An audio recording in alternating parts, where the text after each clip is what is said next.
Hasta hazır. Geçmiş olsun. Maşallah o zaten büyümüş ya şimdiden. Ha? Allah sağlık versin. Sağlık versin.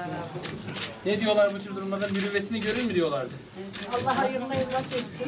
Öyle mi? Hayırlı En güzel duanı kim söyleyecek? Vatan millete hayırlı evlat olsun. Güzel. Olsun. Yaşı Başka? uzun olsun. Olsun. Sağlık getirsin. Rızkı bol olsun. Amin. Hepinize hayırlı olsun. Allah sağlık versin. Allah analar babaları büyüsün. Amin. Evet. En önemlisi. Güzel. Hem ebelerimizi de tebrik ediyoruz. Sağ olun. Çok teşekkür ederiz. Sağlık çalışanlarımızı tebrik ediyoruz, annemizi. Yeni yılınızı kutluyoruz. Sağ olun. Teşekkür ederiz. Ha baba burada mı? Evet. Gel şöyle ya. Sen gel. O da yılın babası. İlk çocuğu. Güzel. Nakit böyle 12'den sayıyoruz. 10, 9, 8, 1, 0 bebek. Ha, ne diyorsun? Allah analı babalı büyüsün, vatana milleti hayırlı evlat eylesin inşallah. Şahin Belediye Başkanımız. Allahu Ekber, Allahu Ekber. Allahu Ekber, Allahu Ekber. Eşhedü en la ilahe illallah. Eşhedü en la ilahe illallah. Hayya ale's-salah.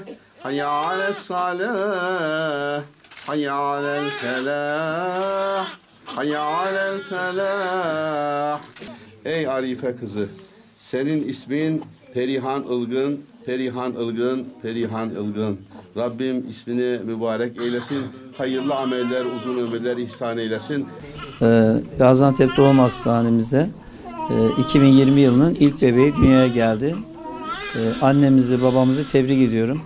Anne babamızın ilk çocuğu ve çocuğumuzun ismi Perihan Ilgın oldu. Rabbim hayırlı eylesin. Vatana, millete hayırlı bir evlat eylesin. Doktorumuz İbrahim Bey'e ve ebelerimize de çok teşekkür ediyoruz. Allah razı olsun.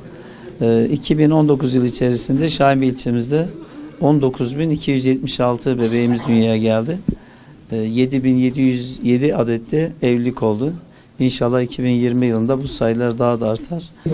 Gel sen şuraya gel. Nazlı gel. Nazlı artık gel. Bizim Bebeğimiz vatana millete hayırlı evlat olsun. Mutluyum. Çok mutluyum. Sağ olun, var olun. Bebek saat kaçta doğdu tam olarak? Tam 12.00'da. Son olarak da buraya geldik. Bebeğimizi gördük. Gayet sağlıklı.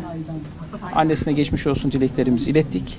Sağlıklı uzun ömür diliyoruz. Tabii sağlık çalışanlarımıza da teşekkür ediyoruz gayretleri için. Onların da yeni yılını kutladık. Bu vesileyle 2020 yılının ülkemiz için huzurlu bir şekilde geçmesini temenni ediyorum ve sizlerin de yeni yılını kutluyorum arkadaşlar. Teşekkür ediyorum.